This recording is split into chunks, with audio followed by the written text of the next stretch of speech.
Pişaftin û armanca wê cahît akil. Di vê babeta xwe de em ê li ser pişaftinê rawestin. Nexwe em bi çend pirsên sereke dest pê bikin. Pişaftin çi ye? Wek têgeh wateya wê çi ye? Daliyê felsefîk û romanî de, daliyê civaknasî û derûnî de, bandora wê çi ye? Gelê Kurd ji kengê ve duçarî azîneyên pişaftinê hatine. Di vê çarçoveyê de pirs dikarin bênzêde kirin. Wateya pişaftinê ya ferhengî wiha ye. Helandin, ferikandin û xinaftine. Di her sê rewşan de jî tişta ku tê pişaftin wek xwe namîne û veduguhere rewşeke cuda. Di esasê xwe de ji cewher û rastiya xwe qutbûnê îfade dike. Ji aliyê derûnnasiyê ve jî pişaftin tê wateya berovajîkirina hişmendiyê, ango taybetmendiyên nasnameya civakî û ferdî tên berovajîkirin. Li vir dema em qala hişmendiyekê dikin, bêguman her tişta ku di nava civak û ferdên nava vê civakê de jiyan dike, digire nava xwe. Lewre, dema em dibêjin civak, çand, ziman, huner, bedewkarî, sinc, bawerî, azîne û hemû saziyên bi rasteqîniya civakê ve girêdayî tên bîra me. Ev hemû jî nasnameya civakê ya xwebûnî û xweseriya civakê îfade dikin. Civakek yan jî ferdek dema ku tê pişaftin, rastiya wan tê berovajîkirin. Ji ber vê yekê ji civak û ferdên tên pişaftin tevgereke asayî nikare bihêvî kirin. Lewre, ew êdî ji rastiya xwe ya civakî û dîrokî dûrketine. Vîna xwe ya azad winda kirine û bûne perçik û dûvikên pişaftin karan. Çalakiya pişaftinê ji hêla pergalên civakên şaristaniyê ve wek azîne li ser civakên di statuya koletiyê de hatine hiştin tê meşandin. Bi taybetî di serdema sermayedariya yekdestarî de bi pêşxistina netewdewletan re ev azîne di asta hovîtiyê de li ser civakan hatine pêşxistin. Ji xwe dewlet bi xwe jî ji civandina pawanan pêk tê û di çarçoveya berjewendiyên elîta serdest de teşe digire. Ji bo berjewendiyên civaka dewletî û elîta serdest desthilatdarî wek azîne pişaftinê di asta faşîzmê de li hemberî çand û zimanên civakên derveyî dewletê mayî di radeya jor de dixemeriyetê. Wek feraset jî berdewamiya xwe di helandin û tunekirina çand û zimanên civakên cihêreng de dibîne. Di nava van sînorên çêkirî de çand û zimanên cuda her tim wek xetere tê dîtin. Li ser pişaftinê serokatî di parêznameya xwe ya pêncemîn de di beşa asîmlasyonê de wiha dibêje. Pişaftin ew çalakî û têkiliya yekaliyê ku di civakên şaristaniyê de yekdestariyên sermaye û desthilatdariyê li ser komên civakî yên kirine statuya kole pêktînin. Armanca pişaftinê ji bo mekanîzmaya metînkarî û desthilatdariyê bi mesrefa herî kêm kole peyda kirine. Koma tê pişaftin nasnameya wê bi xwe û hêza wê ya berxwedanê tê şikandin. Di nava elîta serdest de ji bo bibin koleyên kêrhatî tên amadekirin. Li vir fonksiyona bingehîn a koleyê tê pişaftin ev e. Ji sedî sed divê bişibe efendiyê xwe. Ji bo bibe perçik û dûvikê wî her tiştî dike.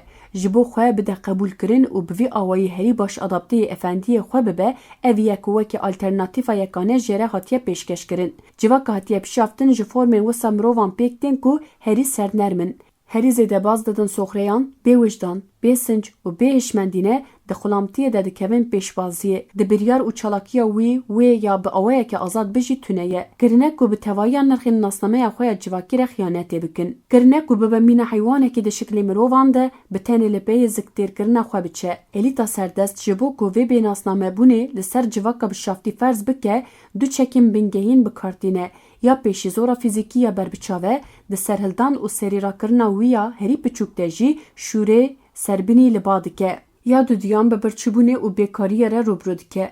Dixwazin vê zagona ji hesin bicihbînin. Eger tu di nasnameya xwe ya çandî de israr bikî û nebî xulamek li gor efendiyê xwe yan yeserê te biçe yan jî tu yê birçî bimînî. Hîn di serdema şaristaniya Sümeran de dema dixwazin li ser qabîleyên derdorê serweriya xwe ava bikin, vê rêbaza bişaftinê bikartînin. Di tabletên Sümeriyan de destana Gilgameş vê rastiyê ra dixeber çavan. Gilgameş bêdê û bav li bajarê Urûqê mezin dibe û pişt re jî dibe kralê bajêr. Ev bûyer di navbera beriya Zayînê 2000 û 3000 de têjîn.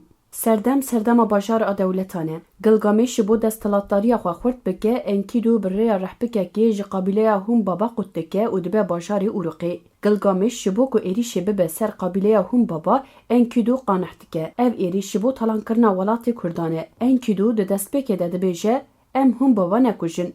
Lê piştî ku êrişê dibin ser qabîleya Hûn Baba ve wî dîl digirin. Vê carî jî ji bo Gilgameş Hûn Baba bikuje, ji Gilgameş lava dike. Berî êrişê Gilgameş gotibû ez ê Hûn Baba bikujim û Enkîdû dixwest wî qeneh bike ku Hûn Baba nekuje.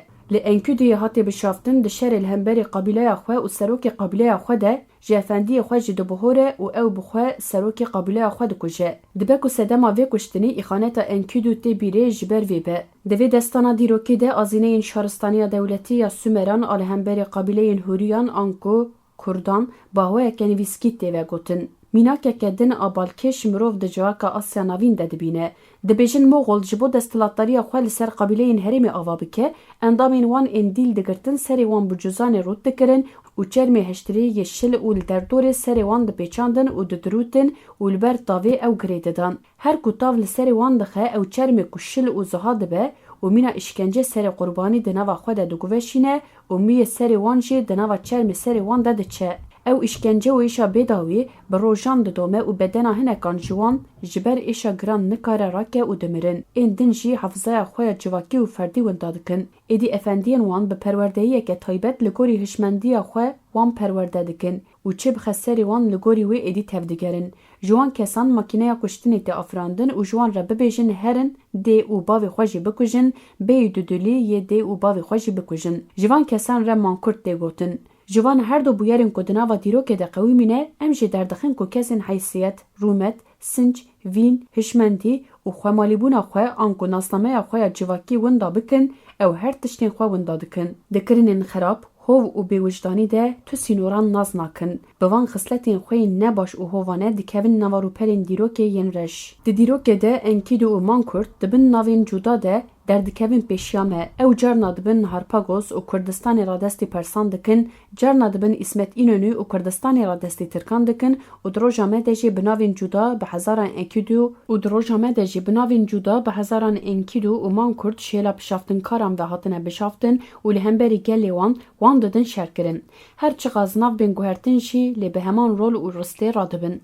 Li hemberî azîneyên dagirkeran çand û ziman mertalên civakê yên xwe parastinê ne. Ji ber vê desthilatdarên dagirker, ji bo hêza civakê ya berxwedan û xweparastinê bişkînin, di destpêkê de êrişê ser çand û zimanê civakê dikin. Mînaka vê ya herî berbiçav ev 100 sale azîneyên dewleta Tirkiye, Iraq, İran û Sûriyeyê an ku dewletên herêmê ya li hemberî gelê Kurd û Kurdistanê ye. Di nava van 100 salan de gelê Kurd hem bi qirkirina fîzîkî re rûbrûma, hem jî çand û zimanê wî hat qedexekirin û bişaftina li hemberî gelê Kurd di asta faşîzmê de hat meşandin. Kesê ku bi Kurdî axivîn, rastî êriş, işkence, girtin, mişextkirin û kuştinê hatin. Dîsa xeberdana bi Kurdî bi cezayê bacê de hate astengkirin. Îro jî di Meclisa Tirkiye û bernameyên têvîyan de mikrofon tên birîn. Baca ziman û qutkirina mikrofonê wek gelek dahînanên elîta serdest di nava demê de li azîneyên xwe yên Pişaftinê zêde kirêbûn. Îro li hemberî vê weşet û hovîtiyê mertalê xwe parastinê jaliyê tevgera azadiya Kurdistanê ve hê bêhtir hatiye xurtkirin û gelê Kurd